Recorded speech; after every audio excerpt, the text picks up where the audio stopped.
Fala aí, meu povo, de volta aí, aqui no canal Falei Mesmo. Meu nome é Felipe e, gente, voltando aqui para falar sobre umas coisas que a gente vai vendo na internet e vai percebendo o quanto a gente mora num país onde, de fato, é impressionante como eu estava vendo um debate de um bolsonarista com um lulista, né? Cara, é impressionante como a gente consegue perceber nitidamente o quanto o bolsonarista fala verdades absolutas sobre o Lula e como o lulista fala verdades absolutas sobre o Bolsonaro. Mas quando eles vão fazer uma defesa das suas ideias ou dos seus agentes, né, que é no caso o Bolsonaro e o Lula, é como uma briga de frente pro espelho. Parece que estão. O modo é o mesmo, é o mesmo. É uma passação de pano absurda, entendeu? Aí eu quis comentar isso porque, cara, eu não consigo entender como pessoas que eu conheço do meu convívio, que são pessoas inteligentes, não percebem isso, não percebem, sabe? Não percebem que, tipo, agora com o Eduardo Bolsonaro indo embora para os Estados Unidos com um discurso de coragem, não foi corajoso o que ele fez. Foi covardia. Ele foi embora porque ele tá com medo de ser preso também.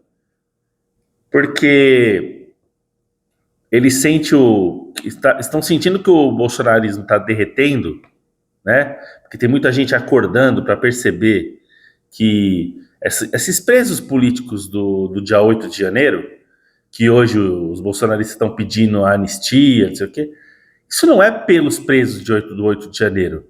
Porque o que o Bolsonaro deveria ter feito para essas pessoas era, na época que elas estavam em frente aos quartéis, falando: aguarde mais 72 horas, aguarde mais. Era ali que ele tinha que mostrar o quanto ele estava preocupado com as pessoas que acreditavam nele, votavam nele.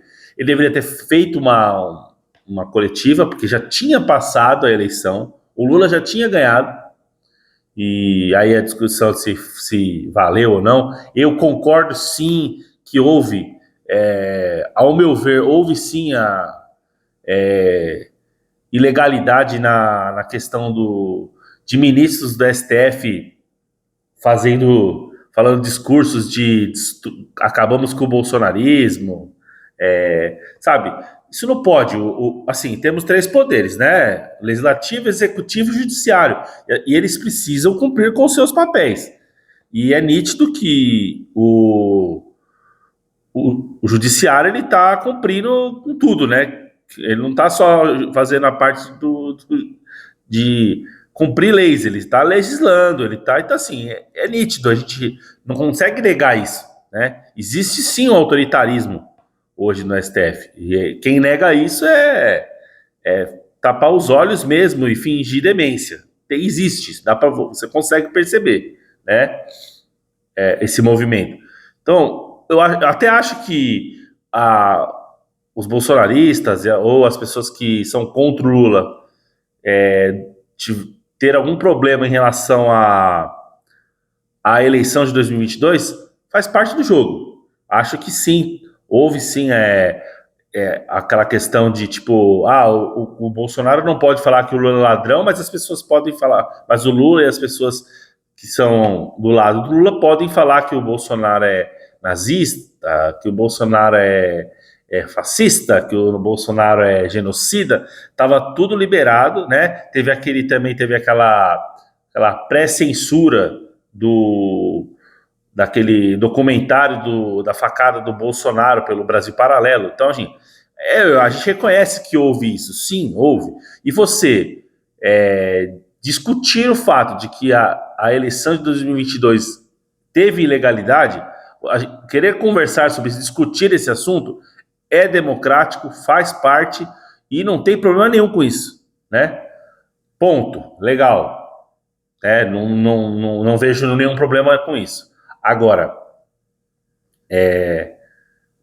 Agora, o Bolsonaro fazer agora esse discurso que as pessoas foram lá para Copacabana, no Rio de Janeiro, elas não estão indo lá por anistia a essas pessoas do dia 8 de janeiro.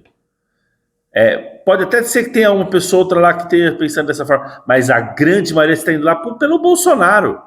Pelo Bolsonaro, você percebe que enquanto a manifestação estava com ele lá, com o Nicolas, com o Silas Malafaia, tinha um volume de gente, a hora que ele foi embora diminuiu, entendeu? O volume de pessoas lá, porque as pessoas, e ele não quer, ele não está preocupado, porque para mim a preocupação deve ter sido da época, porque como um líder que ele era, e ele é o líder desse movimento, né, que as pessoas que seguem ele, se ele tivesse ido falar assim, meu povo, voltem para suas casas, saem da frente dos quartéis, saem aí do palácio, aí né, no jardim que eles ficavam ali, volte todo mundo para suas casas, vamos lutar para que em 2026 a gente faça diferente, entendeu? Infelizmente não tem o que fazer. As pessoas sairiam dali, as pessoas iriam embora para suas casas e não teria ninguém lá no dia 8 de janeiro para ser preso, entendeu? Mas não, ele não fez isso. E aí lá dos Estados Unidos, né, que tá longe, ele agora fala, não, mas eu não estava aqui. Como que estão querendo me acusar? Eu não estava aqui. Ele não estava, fisicamente ele não estava aqui. Mas o que a gente espera de um líder é que ele lidere, é que ele fale para essas pessoas, olha, gente, volte todo mundo, porque é óbvio que ia dar merda.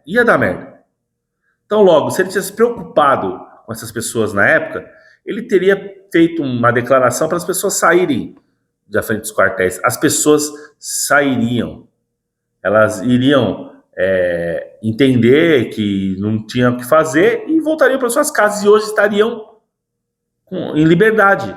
Mas não, foram presas e existe realmente um absurdo essa questão de pessoas senhoras de idade, pessoas que o máximo que deveriam receber era uma punição por arruaceiros, né? E isso aí, sei lá, pegar uma pena de 6 meses aí que pagasse com serviço social, vamos dizer assim. Isso para vocês verem que eu não estou tapando meus olhos para esse autoritarismo do STF. Mas o que as pessoas precisam entender é o movimento do Bolsonaro, entendeu? O Bolsonaro, ele não está preocupado com essas pessoas, ele está preocupado com ele. O Bolsonaro, ele não é capaz de perceber que a casa dele está caindo e ele está fazendo a mesma coisa que o Lula faz na esquerda. O Lula, ele é tão egocêntrico e ele é tão como eu posso dizer, ele é visceral na questão do poder, que quando ele sair, quem que vai ficar? Não tem ninguém para ficar no lugar dele na esquerda com uma liderança, porque ele não deixa espaço para isso. E o Bolsonaro está fazendo a mesma coisa. E uma coisa que me dá ânsia de vômito é ver a entrevista do Bolsonaro falando que ele não entende por que Deus deu essa missão para ele, que por por mim, eu desistiria disso aí. Cara, o Bolsonaro teve a pachorra de falar no Flow, que ele foi no Flow, falar que ele pegou 17 milhões no Pix, ele tá falando que tá pagando advogado, quando todo mundo sabe quem tá pagando os advogados dele é o PL. Ele não tá pagando advogado nenhum. Ele vive muito bem, ele tá muito bem de grana. As pessoas que estavam seguindo ele lá, que umas estão foragidas e as que estão presas, essas estão pagando um preço alto. Ele não pagou preço alto nenhum, entendeu? As pessoas precisam acordar disso. Sabe, para mim é nítido que, e graças a Deus, ele está derretendo, as pessoas estão acordando para perceber que ele é um fraco. E essa fuga do Eduardo Bolsonaro para os Estados Unidos, para mim, demonstra a total covardia dessa família. Pessoas são covardes. Ele não foi embora. Foi embora. Que lugar para você se refugiar, né? Oh, meu Deus. Como os brasileiros humildes, simples, né, conseguem fazer isso, né, hoje em dia? Ir para os Estados Unidos se refugiar.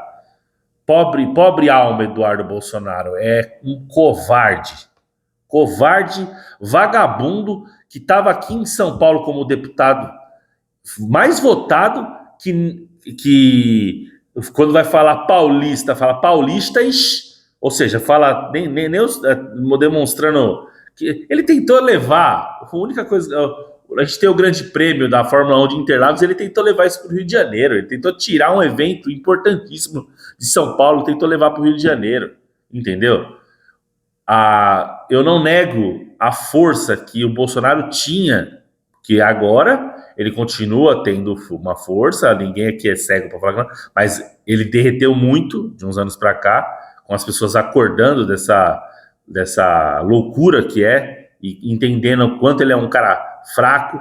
Ele só é bom, ele é bom no discurso, né?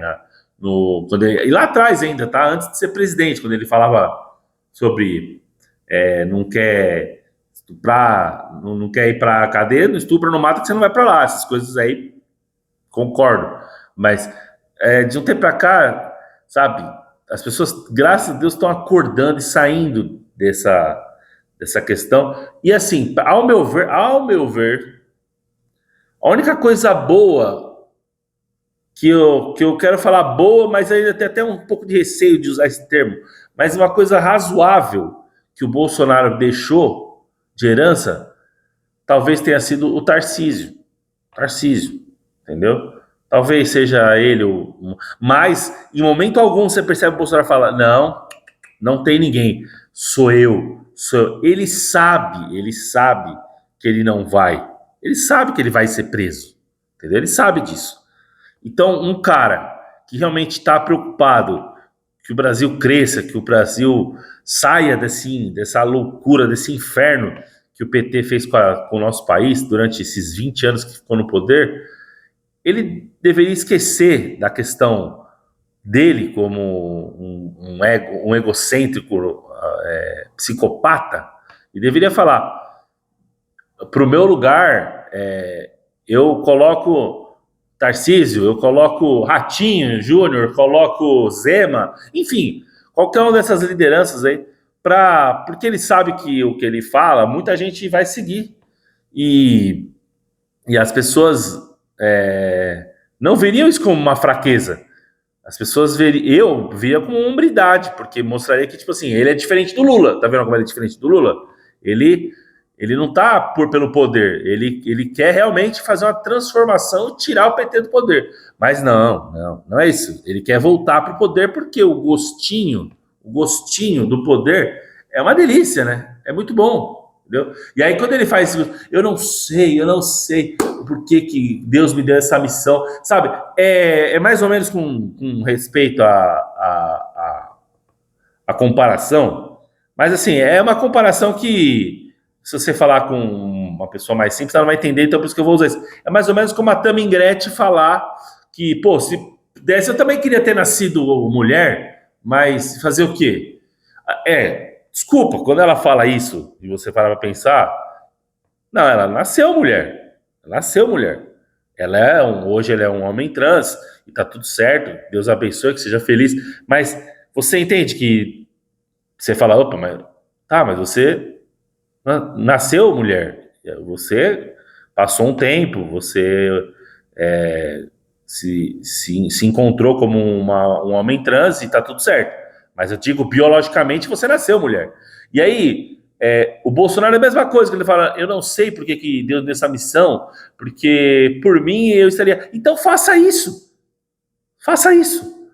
Largue a mão do poder, que ele acha que é um peso pelas costas dele, e passa para outro. Fala: ó, já foi minha vez, já tenho uma certa idade, quero curtir meu resto da minha vida com a Michelle e ficar tranquilo, sabe? Tipo, ele tem essa opção, mas não, de forma alguma, ele não vai fazer isso. Ele quer novamente chegar ali, mas não vai. Não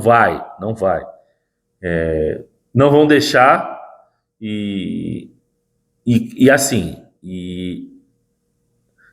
por mais que tenha algumas irregularidades no processo em relação a minuta do golpe, essas coisas que ele está sendo acusado, cara, ele podia não ser preso, mas ele já está inelegível, entendeu? Então ele continuará inelegível. E ele, sabendo disso, não apontar alguém no lugar dele mostra que ele é igualzinho o Lula, igualzinho, entendeu? Não vamos esquecer que primeiro governo Lula, tem muita gente que a gente conversa hoje que não gosta, que odeia o Lula, inclusive aqui até hoje é bolsonarista, que votou no Lula no Lula 1 lá em 2002, né? Votou no Lula e fala que teve a sensação de que foi um bom governo, né? Então, assim, o Bolsonaro teve esse tempo que o Lula teve, né? Se a gente for comparar um governo, né? Primeiro governo Lula, primeiro governo Bolsonaro. Teve esse tempo, né? Então, vamos deixar bem claro. Quando eu falo que os dois são idênticos, são iguais, muita gente fala assim, é absurdo você falar isso. Um absurdo. O Lula foi preso. O Lula é o maior ladrão que o Brasil já teve. Gente, o Lula teve mais tempo. O Lula teve mais tempo para roubar. O Lula teve mais tempo para fazer essas coisas. O Bolsonaro teve só um governo. Entendeu? Quem garante que ele, se ele não ficasse o tempo que o Lula teve, se também não ia ter a mesma coisa? Eu tenho certeza que ia estourar vários escândalos. Só não teve tempo, né? Porque é incompetente e não conseguiu se reeleger. Primeiro presidente, desde a redemocratização, que não conseguiu a reeleição. Então, assim, é constrangedor ver a situação que chegou à direita, constrangedor, sabe? Eu acho super legal a direita ter essa questão de ter mais liderança, de você vai encontrar pessoas que são... você não vai só ter... vai ter só bolsonarista.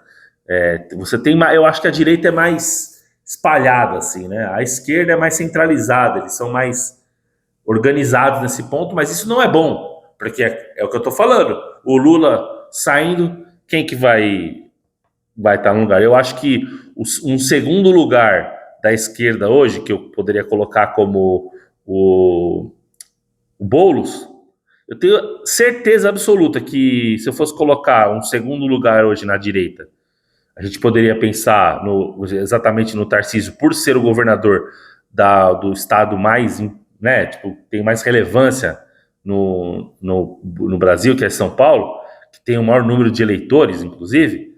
Se a gente colocar Boulos e Tarcísio, né, em segundo plano, o Tarcísio esmaga o Boulos. Então, isso mostra que a direita, sim, tem um preparo maior para uma segunda liderança. Mas isso não parte dos seus líderes. Isso não parte do Bolsonaro e também não parte do Lula, porque eles não querem dividir protagonismo, entendeu? Eles gostam de centralizar no entorno deles, entendeu? Isso mostra que eles não estão lá pelo povo, eles estão lá por eles, tá? Então eu voltei aqui gravando um vídeo para falar a respeito dessa questão dessas manifestações que tiveram, que não são manifestações que estão sendo fidedignas sobre a questão da anistia.